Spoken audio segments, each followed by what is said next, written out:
자, 여러분 반갑습니다. 오늘 이렇게 함께 만나서 또 하나님의 말씀을 나누게 되어서 얼마나 감사하고 기쁜지 모릅니다. 오늘 말씀을 통해서 하나님께서 우리에게 무엇을 원하시는지, 그리고 이 시대 가운데 하나님이 우리에게 원하시는 삶이 무엇인지, 그리고 말씀으로 돌아가는 삶이 무엇인지 함께 생각해 봤으면 좋겠습니다. 오늘 말씀은 데살로니가전서 5장 16절에서 18절까지의 말씀입니다. 데살로니가전서 5장 16절에서 18절까지의 말씀. 다 함께 찾아볼까요? 다 찾고 계시죠? 네, 감사합니다, 여러분. 자, 함께 읽겠습니다. 시작. 항상 기뻐하라. 쉬지 말고 기도하라. 범사에 감사하라. 이것이 그리스도 예수 안에서 너희를 향하신 하나님의 뜻이니라. 여러분 다 알고 있는 말씀이에요. 이 말씀은 꼭 외우셨으면 좋겠습니다. 여러분 기쁘십니까? 제가 여러분의 마음을 읽을 수 있어요. 기쁘십니까? 자, 들리고 있어요. 기뻐한다라는 우리 청소년 친구들이 한 2명, 3명, 좀 더 기쁘십니까? 5명, 6명, 10명. 그러면 안 기쁘십니까? 네, 여러분 설교 마치고 나서는 기쁘십니까? 제가 이제 질문을 던지면 네! 라고 모두가 답을 했으면 좋겠습니다. 저는 요즘에 기쁨이라는 단어를 묵상해 보고 있어요. 왜냐하면 참 기뻐할 수 없는 시대에 우리가 살고 있다라고 생각이 들기 때문입니다. 우리 청소년 여러분도 그렇잖아요. 지금 기뻐할 일이 좀 없지요. 코로나19로 말미암아 너무나 힘든 시기를 지나고 있습니다. 코로나19로 말미암아 친구들도 잘 못 만나고 있어요. 열심히 여러분 뛰어놀아야 되는 시기인데 만나지도 못하고, 열심히 뛰어놀지도 못하고, 마스크 벗고 친구들과 그냥 수다도 떨지 못하고, 그런 안타까운 시대 속에 우리가 살고 있잖아요. 여러분 많이 힘드시죠? 그 안에서 우리가 기쁨이라는 단어를 잃어버린 것 같은 느낌이 들기도 합니다. 여러분 기뻐하고 싶어요. 저도 기뻐하고 싶고 여러분도 기뻐했으면 좋겠고, 우리가 이 시대, 코로나19 시대 가운데 기쁨을 회복했으면 좋겠습니다. 그런 목적을 가지고 오늘 말씀을 준비하고 기쁨이라는 주제를 제가 깊이 한번 묵상해 보았습니다. 그 묵상한 말씀을 여러분과 함께 나누려고 합니다. 여러분 언제 기쁘세요? 한번 생각해 보세요. 언제 기쁘신 것 같아요? 우리 청소년 여러분, 우리 언제 기뻐요? 돌려서 얘기하면 언제 행복하세요? 여러분 기쁨의 조건이 여러 가지가 있겠죠? 근데 그 조건들이 채워지면 기쁘고, 기쁘다면 행복하겠죠. 행복하기 위해서는 반드시 기뻐야 됩니다. 행복과 기쁨은 같이 가는 거죠. 기쁘면 행복한 거니까요. 자, 그러면 여러분 언제 행복하세요? 언제 기쁘십니까? 성적이 잘 나왔을 때? 갑자기 생각지도 못한 점수가 나왔어. 와, 수능 대박을 쳤어. 그래가지고 기분이 좋아. 기쁘죠? 내가 공부한 것만큼의 성적이 아니라 공부한 것보다도 훨씬 더 좋은 성적이 나왔어. 기쁘죠? 신나죠? 자, 어려운 공부를 마치고 졸업했을 때, 지금 고등학교 학생 여러분은 중학교 졸업했을 때 그때 기쁘죠? 졸업식 날 기뻐요. 여러분 고등학교 졸업한다? 그 졸업식 날 기쁘죠? 목사님도 고등학교 때 생각해보면 졸업식 때가 제일 기뻤어요. 너무나 신났어요. 그때는 막 생생해. 그 기분이 너무나 좋아서, 야, 이제 고등학교 졸업하는구나. 야, 이제 여기 고등학교 이제 시절 끝났구나. 야, 나는 이제 성인이 되었구나. 이제 신나게 재밌게 살 수 있구나. 이제 놀 수 있구나. 막 그런 생각에 기뻤어요. 여러분 또 언제 기쁘세요? 원하는 핸드폰, 스마트폰을 얻었을 때 기쁘죠. 아빠가 스마트폰을 사줬어요. 엄마가 스마트폰을 사줬어요. 기쁘죠. 행복하죠. 저도 좋아요. 새로운 핸드폰을 샀다?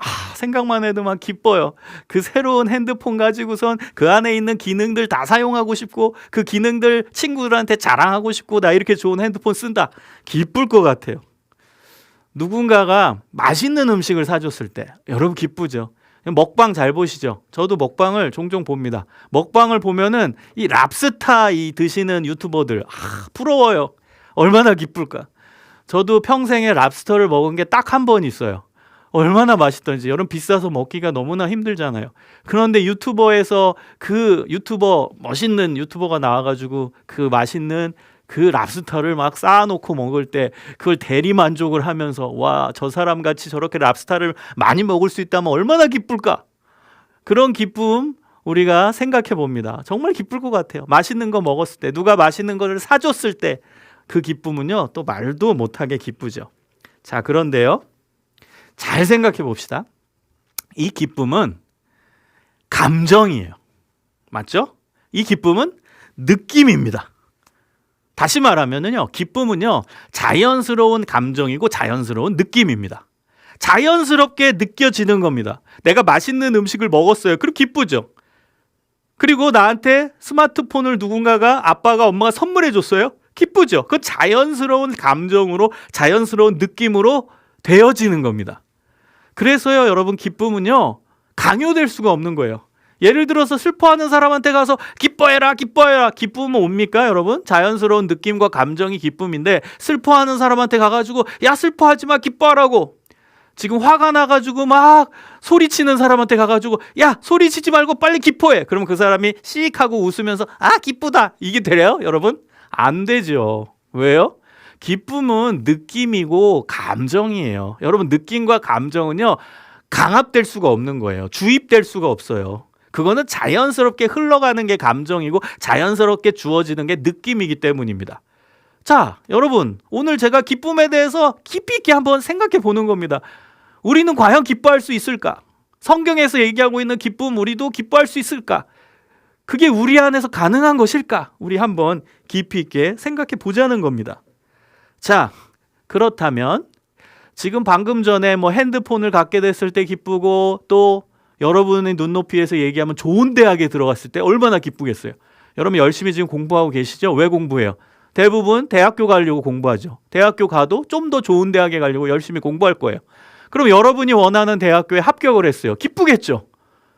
자, 생각해 보자고요. 근데요, 그 기쁨에 한계가 있을까요, 없을까요? 기쁨은 느낌이자 감정이라고 우리 같이 공유하고 있죠? 여러분 잘 따라오고 계시죠? 느낌이고 감정인데, 그러면 느낌과 감정이 지속되는 사람 손 들어보세요. 있나요? 제가 다 보고 있어요. 느낌과 감정이 난 24시간 지속된다. 여러분, 그런 사람 있을까요? 예를 들어서 화를 내는 사람 있죠, 갑자기? 그 화를 내는 사람이 24시간 화내는 사람 있어요? 그 사람은요, 정말요, 존경해야 돼요. 화를 24시간 낸다? 그거보다 힘든 거 없을걸요? 화내는 사람 있죠. 그런데 24시간 화내는 사람 있어요? 나 지금 열받아서 화를 확 내고 있어요. 소리치고 있어요. 근데 그걸 24시간 한다고 생각해 보세요. 그런 사람은 없어요. 존경스러운 거예요. 오히려 어떻게 24시간 화를 내겠어요? 안 돼요. 왜요? 화도 감정이니까. 식어드는 거예요. 식는 거예요. 느낌이고 감정이니까. 여러분, 반대로 신나는 사람 있죠. 와, 신난다, 신난다. 기쁘다, 기쁘다. 아, 즐겁다, 즐겁다. 와, 놀이동산에 가서 에버랜드, 여러분 에버랜드 가고 싶지 않아요? 나 목사님 에버랜드 너무 가고 싶어요. 에버랜드 갔어요. 막 재미있는 놀이기구 타요. 신나죠? 재밌죠? 친구들과 가서 놀면서. 그런데요, 그 기분, 그 느낌, 그 감정 계속됩니까? 놀이동산에 가서 계속 기뻐요?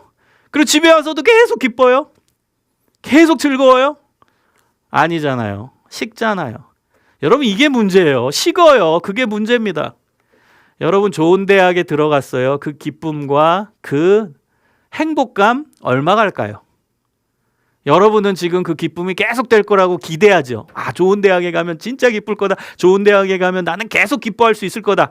과연 그럴까요? 여러분, 한계가 있어요. 분명히. 저도 청소년 시절엔 그렇게 생각했어요. 좋은 대학에 가고 내가 원하는 대학에 가면 난 계속 기쁠 거다. 그런데 아니더라고요. 계속 안 기뻐요. 여러분, 가장 우리 삶에, 지금 여러분의 삶에서 얻을 수 있는 거 한번 생각해 보세요. 맛있는 음식을 누군가가 사줬어요. 그 기쁨의 감정 얼마 갈까요? 먹고 나면 끝이죠. 먹고 나면 그 감정 식겠죠.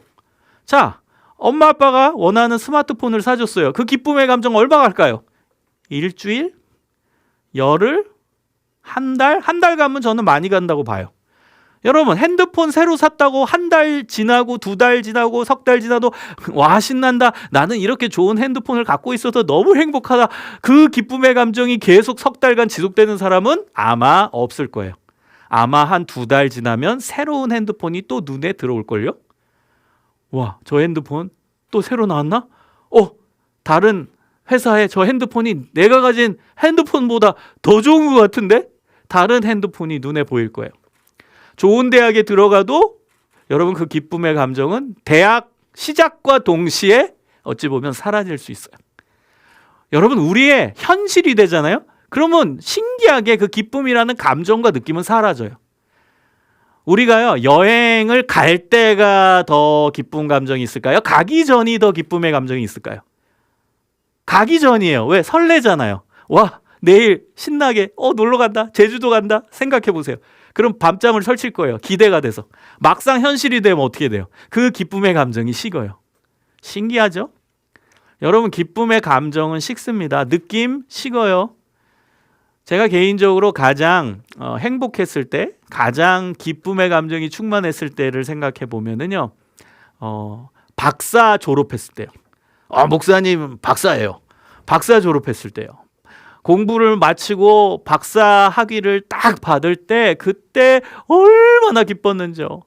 박사 공부 진짜 힘들거든요. 여러분 고3 열심히 공부하죠. 박사생들도요 정말 고3 이상으로 열심히 공부해요.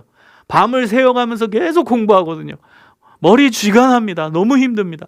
그래서 박사 학위를 딱 받을 때 와 너무 행복하다. 너무 기쁘다. 와 이 기쁨의 감정은 계속될 것 같아.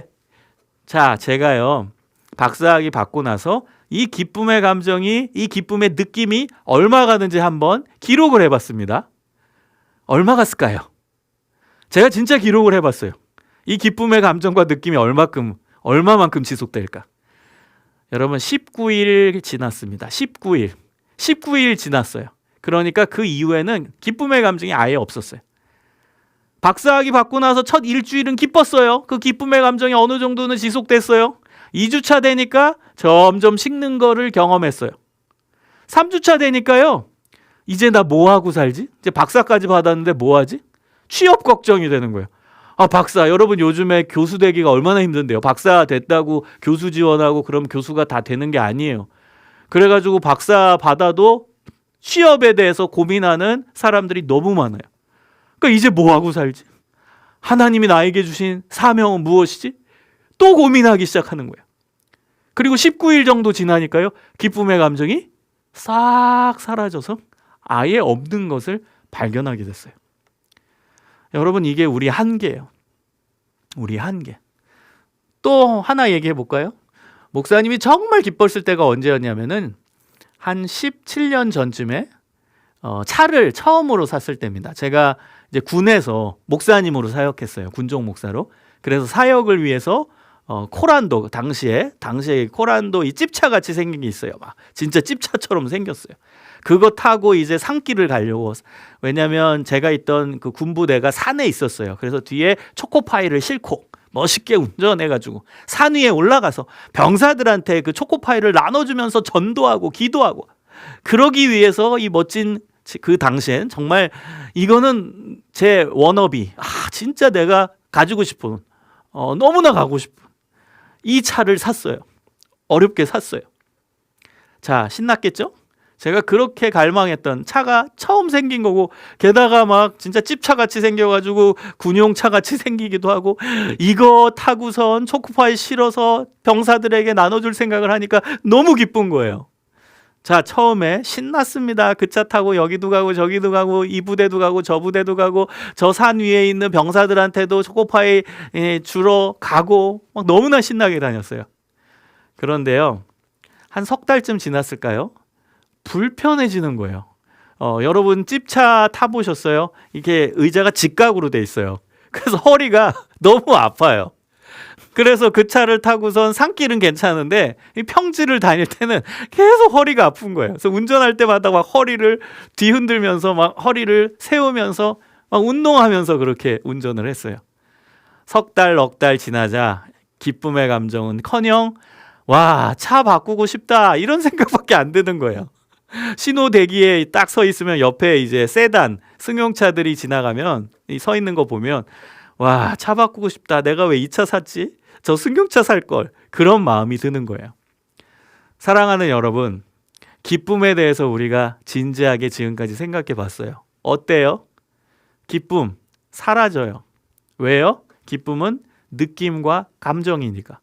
한계가 있어요. 유효 기간이 있다라는 거예요. 근데 여러분, 중요한 건 뭐예요? 하나님은 기쁨에 대해 어떻게 말씀하시는가? 이게 중요한 거 아니에요? 오늘 왜 우리가 말씀을 들으려고 합니까? 하나님이 원하시는 게 무엇일까? 하나님은 말씀 안에서 뭐라고 기쁨에 대해 말씀하시는가를 찾기 위해서잖아요. 그럼 말씀에서 하나님은 뭐라고 얘기하실까요? 기쁨에 대해. 한번 보겠습니다. 자, 하나님께서 오늘 데살로니가전서 5장 16절에서 이렇게 말씀하십니다. 항상 기뻐하라. 항상 기뻐하라. 우와, 여러분 이거 세지 않아요? 저는 이 말씀 보면서 와, 세다. 이거 너무 강력한데? 이런 생각이 들었어요. 지금까지 제가 계속 설명했잖아요. 기쁨은 계속되지 않아요. 느낌과 감정이니까. 우리의 기쁨은 느낌과 감정이니까 지속이 안 된다고요. 그런데 성경은, 하나님의 메시지는 항상 기뻐하라요. 항상 기뻐하라. 여러분, 항상이라는 단어는 24시간 내내예요. 항상이라는 거는 계속이에요. 항상이라는 지속적이에요. 항상은 매일매일이에요. 매 시간, 매 순간순간. 이게 항상이에요. 여러분, 매 순간순간은커녕 우리는 하루에도 여러 번 좋았다 나빴다를 반복하는데 성경은 항상 기뻐하라 라고 우리에게 말씀하고 계시다라는 사실이에요. 여러분, 우리는 항상 기뻐할 수 없는데 말이에요. 자, 그렇다면 결론은 뭘까요? 결론은 우리가 일상생활에서 느끼는 기쁨과 하나님께서 말씀하시는 기쁨과는 다르다라는 거예요.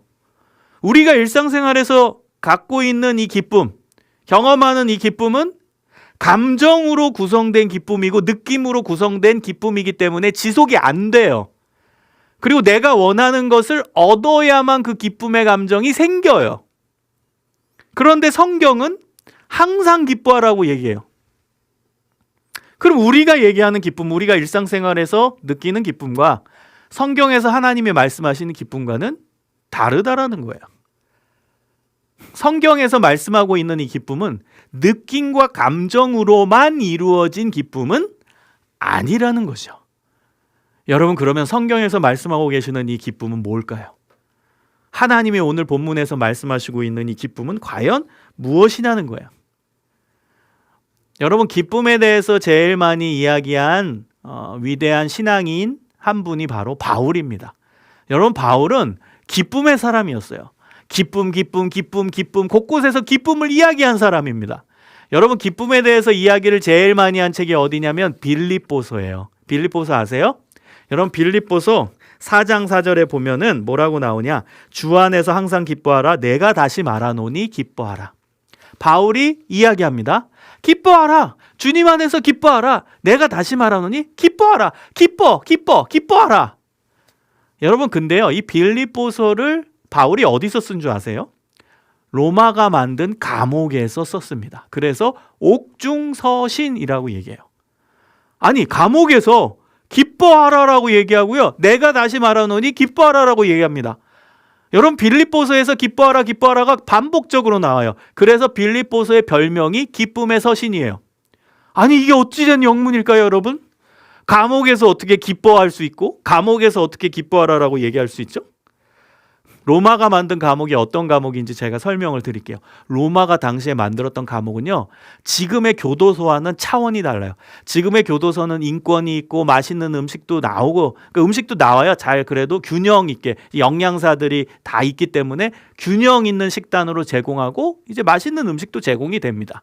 그리고 운동도 하고 또 시간도 있고 자기 시간도 있고 인권이 보장돼 있어요. 그러나 당시에 로마가 만든 감옥은요, 인권이 없었어요. 밥이 뭐 잘 나오기나 했겠어요. 밥도 안 줬어요. 그리고 무서운 거는요, 매일 밤 채찍으로 때렸어요, 죄수들을.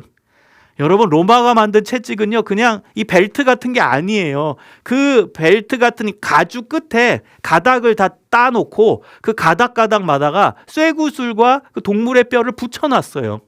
그래서 그것을 때리면 살점이 떨어져 나가고 피가 흐르는 거예요. 이건 살인 무기입니다. 여러분, 그런 채찍에 죄수들이 맞는 겁니다. 그럼 피가 나죠. 그런데요, 피가 나고, 여러분 상상을 해보세요. 피가 나면 잠이 오겠어요? 쓰라리고 아프고 살점이 떨어져 나가서 지혈도 안 된 사람도 있을 터이고 얼마나 괴롭겠어요. 잠이 안 와요. 그래서 신음소리가 정말 감옥에서는 계속 나는 거예요. 아프니까. 여러분 상상해보세요. 그게 로마가 만든 감옥의 현실이에요. 얼마나 무섭고 얼마나 괴롭고 얼마나 잔인한 곳입니까? 그런 곳이에요. 자, 다음 날이 됐어요. 근데 또 채찍에 때려요. 여러분, 상처가 아물지 않은 곳에 채찍을 또 맞으면 어떻게 되겠어요? 상처가 아물지 않고 상처가 썩겠죠. 그럼 썩는 곳에 바이러스가 번식하는 거예요. 그래서 그 당시에 가장 무서운 전염병이 무엇이었죠? 한센시병이었어요. 한센시병, 나병. 그래서 로마가 만든 감옥에는 나병 환자가 많았어요. 그래서요, 그 당시에는 우리가 징역형을 언도하잖아요. 1년형, 2년형, 3년형, 5년형, 10년형, 그런 게 의미가 없었어요. 한 달 만에 한센시병에 걸려서 나올 수도 있고 죽을 수도 있는 거예요. 그게 로마가 만든 감옥의 현실이었어요. 여러분, 그곳에서 바울이 기뻐하라, 기뻐하라, 기뻐하라, 기뻐하라, 내가 다시 말하노니 기뻐하라. 여러분, 이게 어떻게 가능한 일일까요? 배너라는 영화를 보셨죠? 배너의 이제 주인공의 이제 어머니와 누이가 로마가 만든 감옥에 들어가서 결국 그 분들이 한센시병에 걸리잖아요. 적나라하게 보여준 거예요. 그 영화가. 로마가 만든 감옥의 상황이었어요.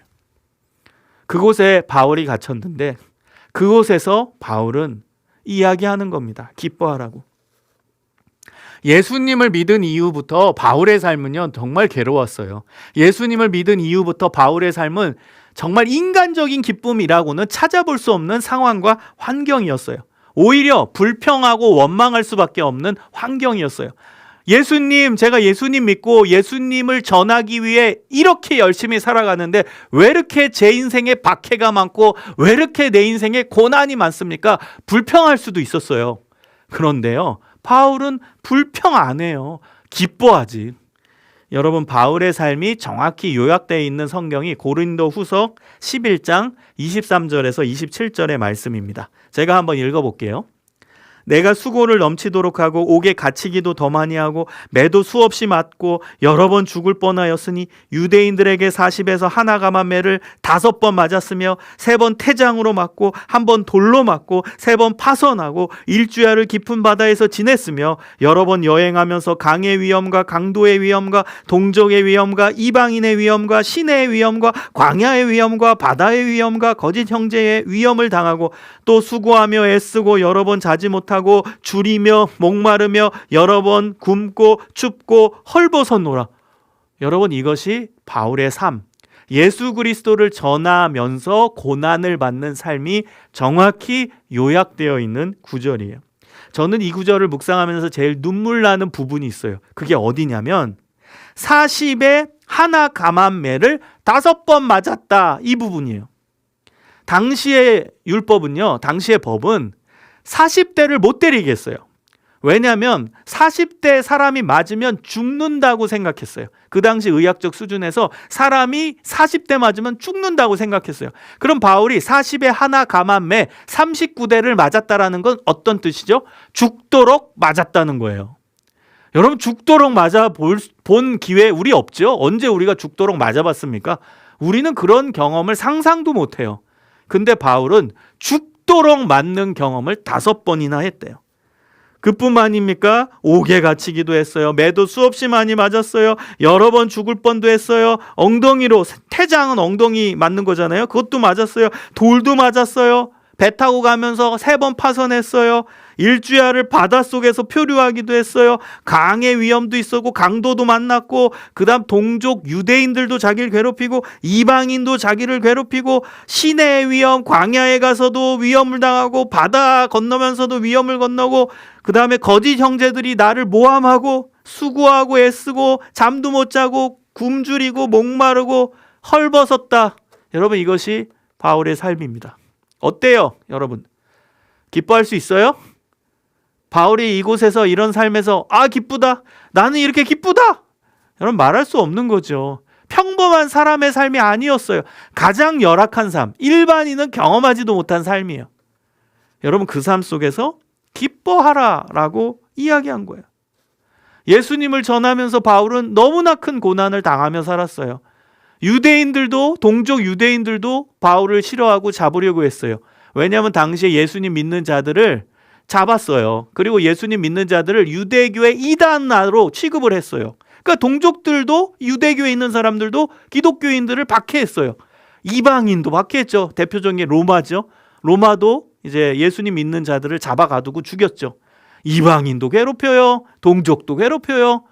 뭐 어디 있을 수가 없는 거예요. 다 잡아가니까. 여러분, 그런 어려움과 고난의 삶을 살았던 사람이 바울입니다. 그런데 이 바울의 입에서 기뻐하라. 바울의 입에서 기뻐하라. 내가 다시 말하노니 기뻐하라. 여러분, 바울보다 힘드신 분 여기 계세요? 고등학교 3학년 학생분들 공부하느라 너무 힘드시죠? 스트레스 받죠? 성적 떨어져서 괴롭죠? 그래도 바울의 고난과 비교할 수 있을까요? 여러분, 몸이 좀 불편한 사람 있죠? 몸이 좀 아픈 분. 그래도 바울의 고난과 비교할 수 있을까요? 돈이 없어서 좀 힘들고, 돈이 없어서 먹을 거, 내가 원하는 거 못 먹고 못 사고, 그래도 바울처럼 힘든 분 있나요, 여기? 없을 거예요. 우리의 고난은 비교할 수도 없어요. 우리가 삶 속에서 경험하는 거, 우리가 공부하면서 경험하는 거, 우리가 중고등학생으로 경험하는 거, 바울의 삶과 비교하면 비교할 수가 없어요. 우리의 어려움, 우리의 고난, 우리의 고민, 우리의 고뇌, 미안하지만 바울과 비교할 수가 없어요. 바울보다 우리가 더 고난받는 사람은 여기에서 아무도 없을 거예요. 근데 그 바울이 기뻐하라고 이야기합니다. 여러분, 오늘 본문에서 그 뒷구절을 보면은 항상 기뻐하라, 쉬지 말고 기도하라, 범사에 감사하라, 이것이 그리스도 예수 안에서 너희를 향하신 하나님의 뜻이라고 나옵니다. 여러분, 성경에서 하나님의 뜻이라고 정확하게 언급한 곳이 여기입니다. 항상 기뻐하라, 쉬지 말고 기도하라, 범사에 감사하라, 이것이 하나님의 뜻이라는 겁니다. 뜻. 여러분, 사도 바울은요, 설교를 할 때, 그리고 성경을 이제 쓰잖아요. 설교하는 거고 강의하는 거죠. 가르칠 때 소위 3분법을 가지고선 가르칩니다. 3분법. 3분법 여러분 뭔지 아세요? 세 가지를 얘기하는 거예요. 세 가지.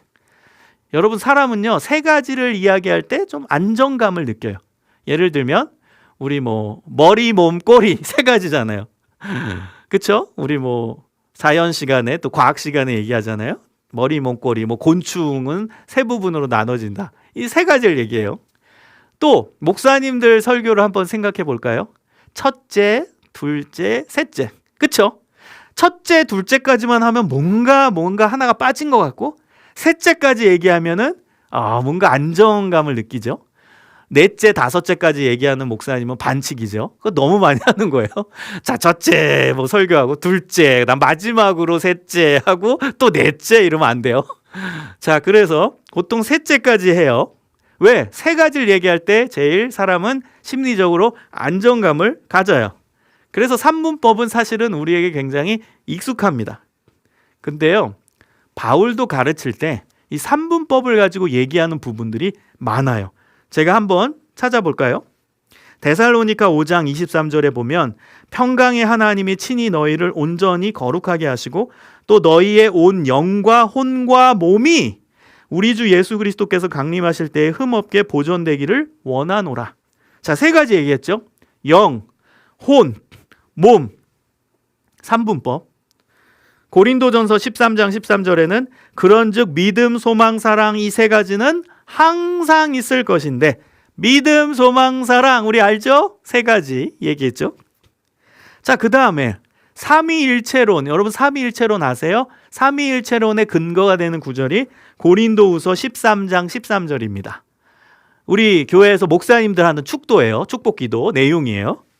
주 예수 그리스도의 은혜와 하나님의 사랑과 성령의 교통하심이 너희 무리와 함께 있을지어다. 아멘.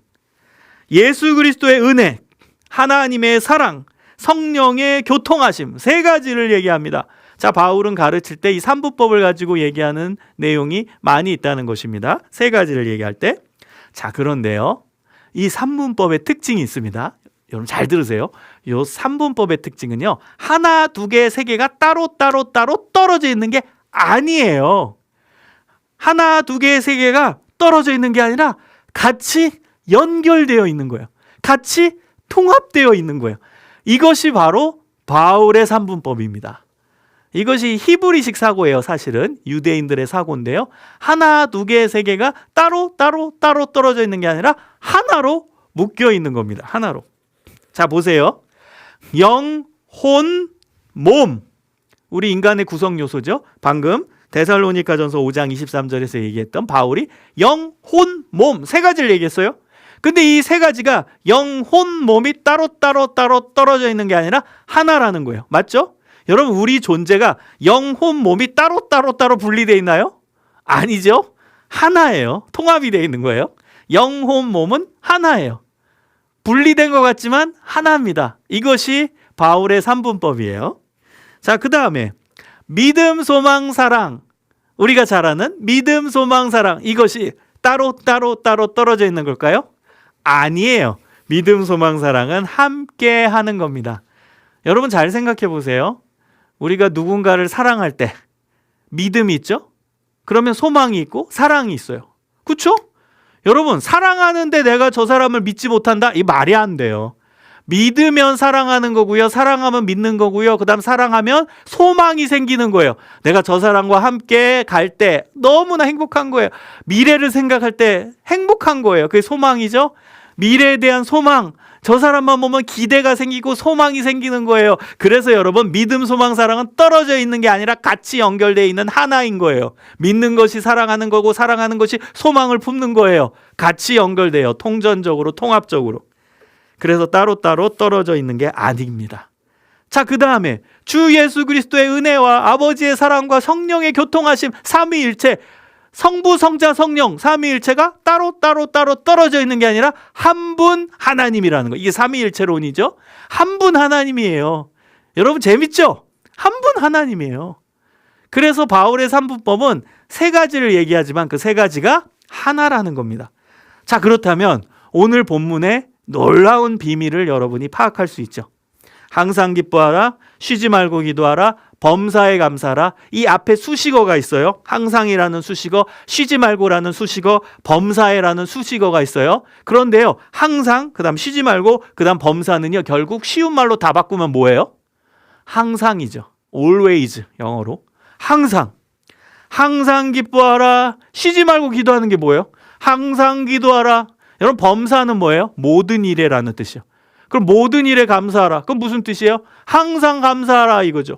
항상 기뻐하라, 항상 기도하라, 항상 감사하라 이 뜻이에요. 자, 세 가지를 얘기했습니다.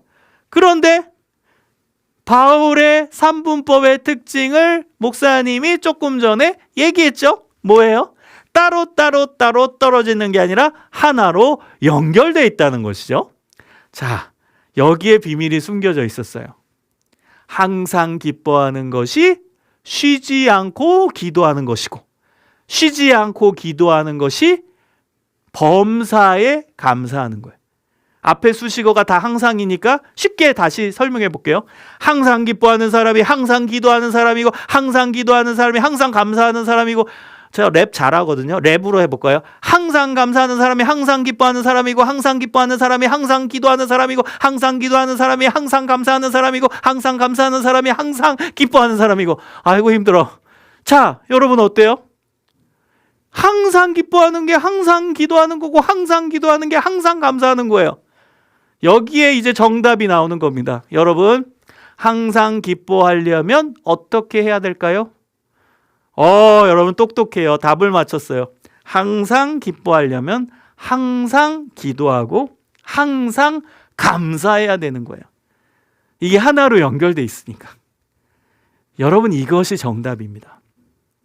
오늘 본문에서 얘기하고 있는 이 기쁨은요, 우리가 일상 속에서 얘기하는 그 느낌과 감정으로만 이루어진 기쁨이 아니에요. 그리고 조건에 따른 기쁨도 아니에요. 뭘 원하는 걸 얻었을 때 나오는 기쁨도 아니에요. 그걸 여러분 우리 다 발견했잖아요. 그러면 이 기쁨은 주 안에서 오는 기쁨이에요. 하나님 안에서 오는 기쁨이에요. 이 기쁨을 유지하고 매일매일 항상 기뻐하려면 항상 기도하고 항상 감사하면 되는 거예요. 그게 정답입니다. 여러분 항상 기도하고 항상 감사하면 되는 거예요. 자, 조금 더 생각해 볼까요? 그럼 이제 정답은 나왔어요. 항상 기도하고 항상 감사하면은 항상 기뻐할 수 있어요. 주님 안에서. 그런데 어떻게 항상 기도합니까? 우리는 밥도 먹어야 되고 공부도 해야 되고 그 다음에 취미생활도 해야 되고 하는데 어떻게 항상 기도할 수 있죠? 항상 기도하라는 것의 의미는 기도하는 자세로 매일매일 삶을 살고 시시때때로 하나님께 기도하라는 거예요. 시시때때로. 여러분 생각 속에서도 기도하고 기도하는 자세로 사는 거예요. 그게 항상 기도하는 겁니다. 우리가 매일 무릎 꿇고선 24시간 기도할 수도 없지요. 그 기도하는 마음으로, 기도하는 자세로, 그 다음에 기도를 정말 시시때때로 생각 속에서도 기도하고 무릎 꿇고도 기도하고 책상 위에서도 기도하고 그 다음에 내가 어려움에 처했을 때도 기도하고 항상 기도하는 습관을 가지려고 노력하고 기도하는 자세로 살아가는 삶, 이것이 항상 기도하는 삶입니다. 그런데 여러분 우리의 기도를 한번 생각해 봅시다. 우리의 기도는요 보통 뭘 원할 때 하나님 이거 주세요 저거 주세요 하나님 이거 원해요 저거 원해요 이럴 때만 우리의 필요에 간구만 할 때가 너무나 많아요. 그래서 여러분 우리 청소년 여러분 청소년 시절부터 하나님이 기뻐하시는 기도를 하기 위해 노력했으면 좋겠어요. 하나님이 제일 기뻐하시는 기도는 뭐예요? 대화지요. 대화는 뭐예요? 나도 얘기하지만 하나님도 나에게 얘기하시는 거잖아요. 하나님의 뜻을 들어야죠. 내가 원하는 것만 하나님께 내려놓고 내가 원하는 것만 쏟아내면요 그 기도는요 자기 욕망의 도구가 될 수도 있어요. 자기 합리화의 도구가 될 수도 있는 거예요. 맞잖아요. 내가 원하는 것만 계속 달라 하나님의 뜻은 아닌데 내가 원하는 것만 달라가라 그러면 내 욕망의 도구가 될 수도 있어요. 기도가. 그래서 여러분 제일 좋은 기도는 대화입니다. 하나님께 물어보죠. 하나님 뜻은 무엇입니까? 제가 듣겠습니다. 여러분 오늘 본문에서 사용한 기도하라에 해당되는 헬라어 하나 쓸게요. 어려운 단어인데요. 프로슈코마이라는 단어를 썼어요. 헬라어. 이 프로슈코마이라는 이 단어는 하나님의 뜻을 듣고 하나님의 뜻에 초점을 맞추는 기도를 뜻하는 거예요.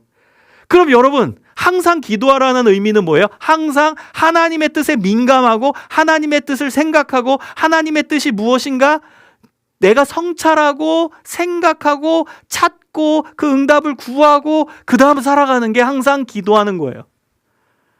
여러분 내가 원하는 것만 기도하는 게 아니고 하나님의 뜻이 무엇입니까? 이 선택의 순간에서 하나님의 뜻이 무엇입니까? 하나님 오늘 저에게 원하시는 뜻이 무엇입니까? 하나님 저는 이걸 갖고 싶은데 하나님의 뜻은 어떻게 됩니까? 우리가 물어봐야죠. 여쭤봐야죠. 그리고 응답을 듣고 그 응답대로 살아가는 삶, 이것이 항상 기도하는 삶입니다. 여러분 항상 기도하십시오. 그리고 기도하는 자세로 살아가십시오. 그 자세는 뭐라고요? 하나님의 뜻을 듣는 자세예요. 하나님의 뜻은 무엇입니까? 하나님의 생각은 무엇입니까? 하나님이 원하시는 건 무엇입니까? 제가 알고 싶어요. 하나님이 원하시는 걸 알고 싶어요. 여러분 그러한 마음과 그러한 삶의 태도로 그러한 신앙의 모습으로 살아가는 청소년들 됐으면 좋겠어요. 또 하나는 뭐라고 했죠? 항상 감사하라. 여러분 청소년 시절에 감사를 많이 했으면 좋겠어요. 감사할 수 있는 비결은 뭐냐면요. 우리가 받은 모든 건 다 하나님이 주신 거예요. 여러분 옷 입고 있죠? 하나님이 주신 거예요. 여러분 맛있는 거 그래도 먹잖아요. 먹고 싶은 거 다 못 먹어도 그래도 먹고 살잖아요. 누가 주셨어요? 하나님이 주셨잖아요. 여러분 학교 다니죠? 누가 주신 거예요? 하나님이 허용해 주시고 도와주시고 공부할 수 있게 인도해 주신 거지요. 학교 다닐 수 있도록 함께 해 주신 것이죠. 그거 감사해야죠. 여러분 우리가 받은 모든 것은 다 하나님의 것임을 인정할 때 감사는 나오는 거예요. 우리가 얼마나 많은 걸 받았습니까? 하나님으로부터. 살 수 있게 해주셨죠. 공부할 수 있게 해주셨죠. 또 밥도 먹게 해주셨죠. 이 모든 게 여러분 감사입니다. 여러분 감사는요, 신앙의 가장 중요한 습관이자 태도이자 신앙의 내용이에요. 청소년 시절부터 여러분 감사를 많이 하세요. 그리고 근원적인 감사는 뭐예요? 하나님이 나를 구원해 주셨다. 나를 구원해 주셨다. 여러분 이게 근원적인 감사입니다. 바울은 그것이 있었기 때문에 감옥에서도 기뻐할 수 있었어요. 감옥에서도 그의 믿음은 하나님이 나와 함께 하시고 나는 하나님께서 구원해 주신 존재다. 이 안에서 진정한 감사가 우러나올 수 있었던 것입니다. 빌립보서 3장 20절 21절을 보면 우리의 시민권은 하늘에 있다라고 바울이 고백합니다. 그리고 거기서 우리를 구원하시는 분 예수님이 계시고 예수님께서 우리를 영광의 몸으로 바꿔주실 것이다 라는 믿음의 고백을 바울이 합니다. 이 고백이 있었기 때문에 감옥에서도 그는 기뻐할 수 있었던 거예요. 감사할 수 있었어요. 빌립보서 3장 14절에 보면 표대를 향하여 그리스도 예수 안에서 하나님이 위에서 부르신 부름의 상을 위하여 달려가노라. 표대를 향해서 예수님이 나를 부르신 그 부름의 상을 위해 달려간다. 하나님께서 주시는 구원을 기대하며 달려간다라는 믿음의 고백입니다. 천국 시민권이 나에게 있다. 나는 천국 시민권을 소유했다. 구원받았다라는 그 믿음 안에서 그의 감사가 이루어진 것이고요. 그의 기쁨의 삶이 지속될 수 있었던 것입니다. 사랑하는 우리 청소년 여러분, 코로나로 많이 힘들죠. 그리고 청소년 시기라는 그 자체 안에서 우리는 너무나 많은 어려움을 겪어요. 그리고 어른으로 이제 성장하는 과정 중에 경험하는 또 다양한 문제와 어려움과 고민과 고뇌가 있습니다. 그러나 잊지 마세요. 우리는 기뻐해야 하는 존재입니다. 하나님께서 우리에게 그렇게 말씀하셨기 때문입니다. 그리고 오늘 본문에서 항상 기뻐하라, 쉬지 말고 기도하라, 범사에 감사하라. 이것이 우리를 향하신 그리스도 예수 안에서 우리를 향하신 하나님의 뜻이기 때문입니다. 그래서 우리는 기뻐해야 되고 기뻐할 수 있습니다. 여러분 매일매일 기뻐하며 매 순간순간마다 기뻐하며 그리고 항상 기도하며 그리고 항상 감사하며 하나님의 뜻대로 살아가고 멋있는 청소년 시절을 보내시기를 주님의 이름으로 간절히 축원합니다. 기도하겠습니다. 하나님 참으로 감사를 드립니다. 하나님께서 우리에게 말씀하십니다. 항상 기뻐하라, 쉬지 말고 기도하라, 범사에 감사하라. 하나님 이것이 하나님의 뜻이라고 우리에게 알려주셨사오니 우리가 기뻐하며 기도하며 감사하며 살아가게 하여 주옵소서. 청소년 시절부터 하나님께 감사하며 기도하며 하나님이 주시는 그 은혜로 말미암아 기뻐할 수 있는 믿음의 자녀들 될 수 있도록 인도하여 주시옵소서. 언제나 우리 청소년들과 함께하여 주시고 하나님의 크신 은혜와 사랑으로 채워 주시옵소서. 감사드리오며 예수 그리스도의 이름으로 간절히 기도드립니다. 아멘.